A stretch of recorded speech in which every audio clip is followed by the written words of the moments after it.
क्या आप देश और दुनिया की खबरों से रह जाते हैं बेखबर? तो सब्सक्राइब कर लीजिए हमारे HT न्यूज चैनल को और बेल आइकॉन को दबाना मत भूलिएगा। अस्सलाम वालेकुम नाजरीन, हैदराबाद टिप न्यूज़ में आपका खैर मकदम है। आज पुराने शहर में एक शर्मनाक वाक़या सामने आया।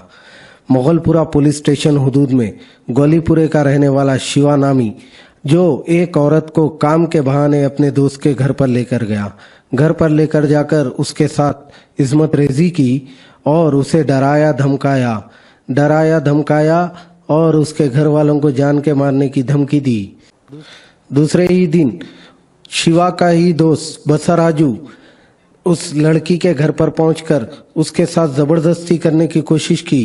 वो लड़की ने चीखा चिल्लाया, महल्ले के सारे लोग एक जगह जमा होकर बसराजू को पकड़कर मुगलपुरा पुलिस स्टेशन के हवाले किया, जिसके चलते मुगलपुरा पुलिस स्टेशन ने एक केस दर्ज कर तहकीकात का आगाज कर दिया।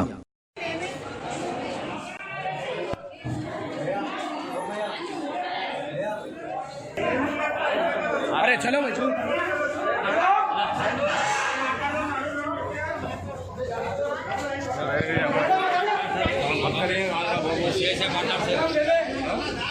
कहीं को करा भाई?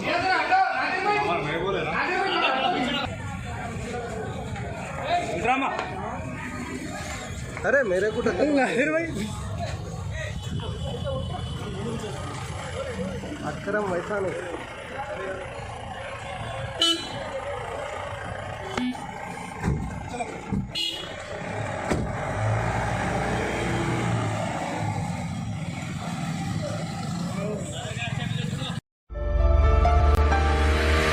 बहनों और भाइयों, चांद सितारों जैसे चमकते दमकते जेवरात आपका इंतजार करते हैं MS ज्वेलर्स के शोरूम पर। कुवैत, तुर्की, सिंगापुर, कलकत्ता और मुंबई की शानदार डिजाइन्स के बेहतरीन जेवरात आपके इंतजार में। हसीनाओं के हुस्न को करे दोबाला। 916 हॉलमार्क ज्वेलरी। MS ज्वेलर्स के जेवरात बाजार से कम दाम में। MS jewellers, opposite Apollo hospital, Hyderguda, Basheerbagh, Hyderabad.